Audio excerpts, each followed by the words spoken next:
आज हम पढ़ेंगे साइक्लिक रिएक्शन। फोटोसिंथेसिस के लेक्चर नंबर 4 में अपन देख रहे हैं प्लांट फिजियोलॉजी में फोटोसिंथेसिस में लेक्चर नंबर 4 का अपन देख रहे हैं साइक्लिक रिएक्शन। आज लास्ट टाइम अपन ने नॉन साइक्लिक रिएक्शन पढ़ा था।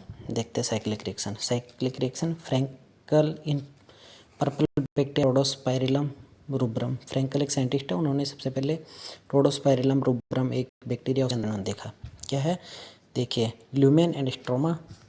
ठीक है, सबसे पहले जो अपने दो इलेक्ट्रॉन जो है, ठीक है, कहाँ से इलेक्ट्रॉन कौन से वाले, जो कि साइटोक्रोम B6F कॉम्प्लेक्स से जो दो इलेक्ट्रॉन जो अपन को है अपने पास जो वो दो इलेक्ट्रॉन मिले थे, वो क्या हुए, इसके पास गए P700 के पास।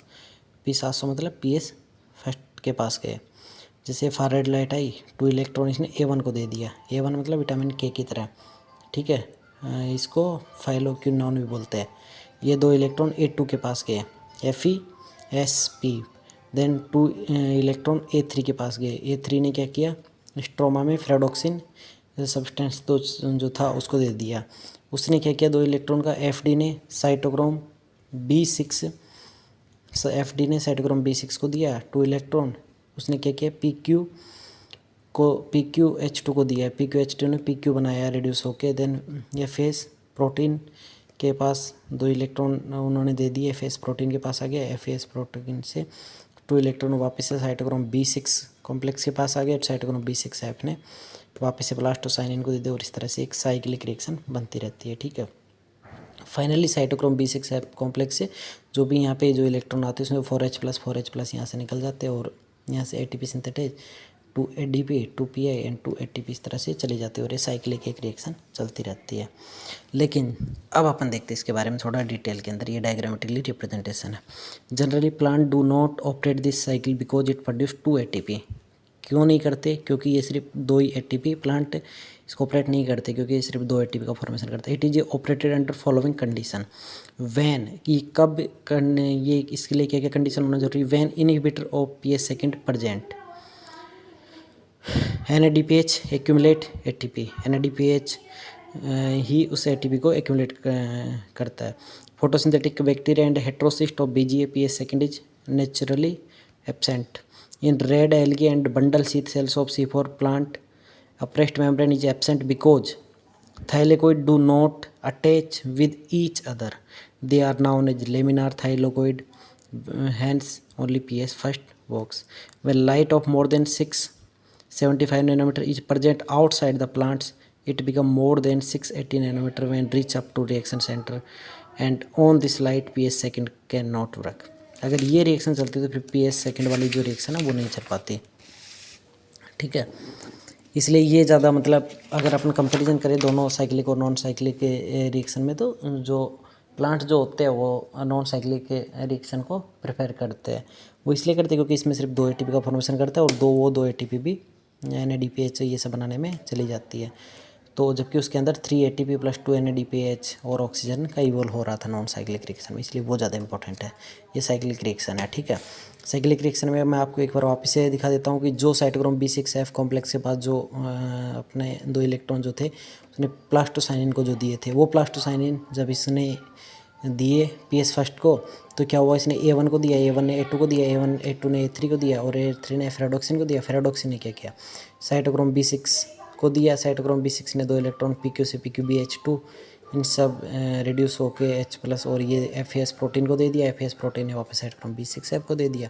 इस तरह से एक साइकिल चलती रहती है। फाइनल जो इलेक्ट्रॉन वगैरह है उसने ATP बना लिया, यहाँ पे ADP से ATP बना लिया, ATP सिंथेटाइज से। ठीक है, और it is operated under following condition. अगर ये चलेगी तो ये कंडीशन होनी चाहिए इसके लिए। ठीक है, एक्सपेरिमेंट फॉर 2 सिस्टम, क्लेनेटोन experiment, herbicides, CMU chlorophenyl dimethyl urea monuron diuron, DCMU dichlorophenyl dimethyl urea diuron. ठीक है, simazine, atrazine, triazines, isocil, bromacil, uracil derivative, inhibitor of PS second.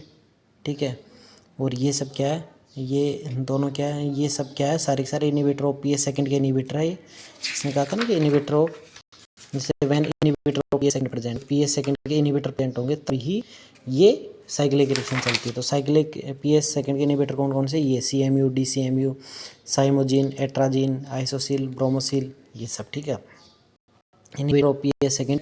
और अगर अपन बात करें पीक्यूबी, अब ये पीएस सेकंड के इनहिबिटर क्या है, कैसे वो करते हैं, तो ये पीक्यू ए को पीक्यूबी में कन्वर्ट नहीं होने देते, स्टेप को स्टॉप कर देते हैं जब प्लांट को इन केमिकल से ट्रीट करते हैं। तो जब ये केमिकल अपन प्लांट्स पे डालते हैं तो ये क्या करते हैं, ये वाले रिएक्शन को पीक्यूए से PQBH2,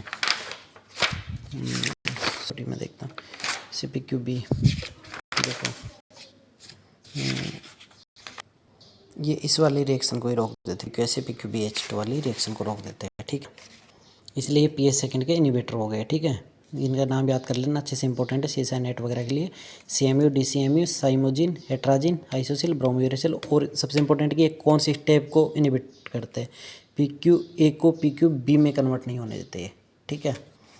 देन पैराक्यूट, वाइलोजिन, डाइक्यूट, ये क्या करते हैं, इनहिबिटर ऑफ पीएस फर्स्ट के इनहिबिटर कौन कौन से, पीएस फर्स्ट के इनहिबिटर है, पीएस फर्स्ट के जो इनहिबिटर है वो है डाइक्यूट एंड पैराक्यूट। ये क्या करते हैं, पीएस फर्स्ट को फेराडोक्सिन के पास, पीएस फर्स्ट वाली रिएक्शन को फेराडोक्सिन तक नहीं पहुंचने देते।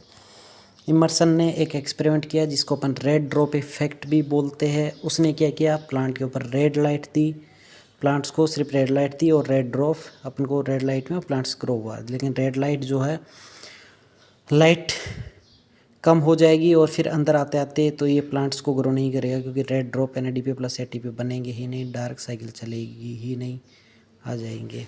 मतलब अगर अपन प्लांट्स को ज़्यादा रेड लाइट देंगे तो वो ज़्यादा वो करेगा कि उसमें सिर्फ लाइट रिएक्शन चलेगी, उसमें वो वाली चलेगा ही नहीं, डार्क रिएक्शन चलेगी नहीं, और उसमें कार्बोहाइड्रेट बनेगा नहीं, और सिर्फ NADP कि NADP प्लस ATP इसमें बनेंगे ही नहीं फाइनली।